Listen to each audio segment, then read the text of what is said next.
I'm Luke Georghiou. I'm Vice President for Research and Innovation.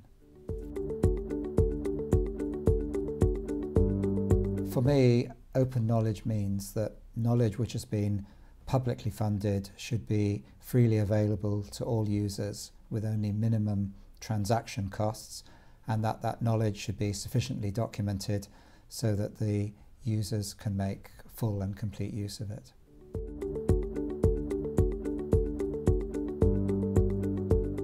When the report first came out, I think research universities were quite concerned by its very strong support for the gold route over the green route to open access, which meant that public funds would have to be dedicated to paying article processing charges.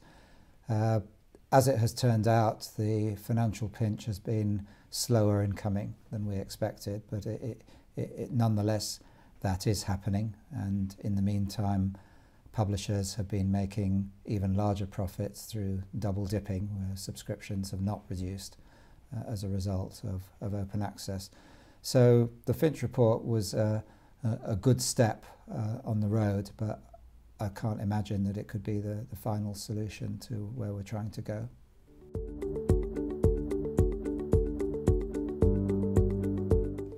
It will be very significant because the compliance for the research excellence framework brings in a much wider population of academics than those who've been funded by research councils. In particular, it will be much more inclusive for social science and humanities academics.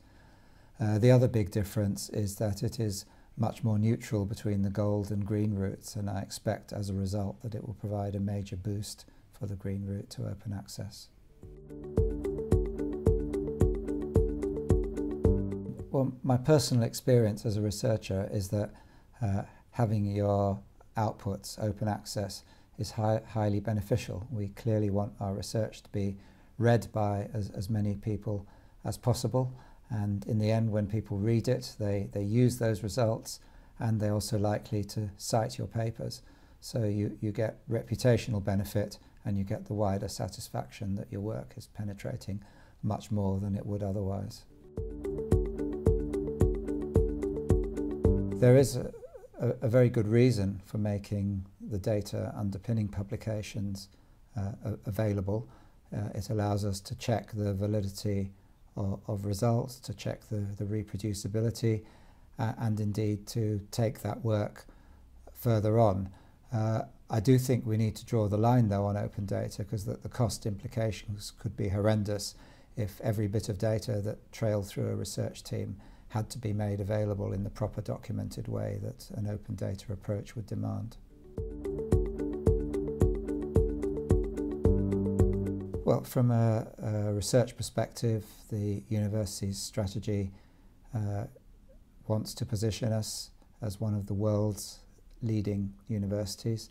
And in the end, if you unpick what that definition means, it's not so much about the numerical indicators, but about the reputation of your research. So again, the more our research is able to move around the world and reach people, the more likely we are to benefit from its reputation.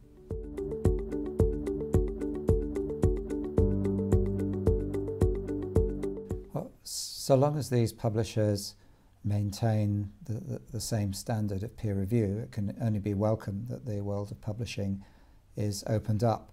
However, I do think we have a problem because we've constructed our academic reward system around a hierarchy of journals, and it will take some years for academics to wean themselves away from that. I'd also want to caution against the predatory journals, I think that's the right term, who constantly bombard us with spam mails seeking publication for a fee. I mean, not only are those a danger in terms of financial fraud, but also they open the channel for uncertified knowledge to get into the system.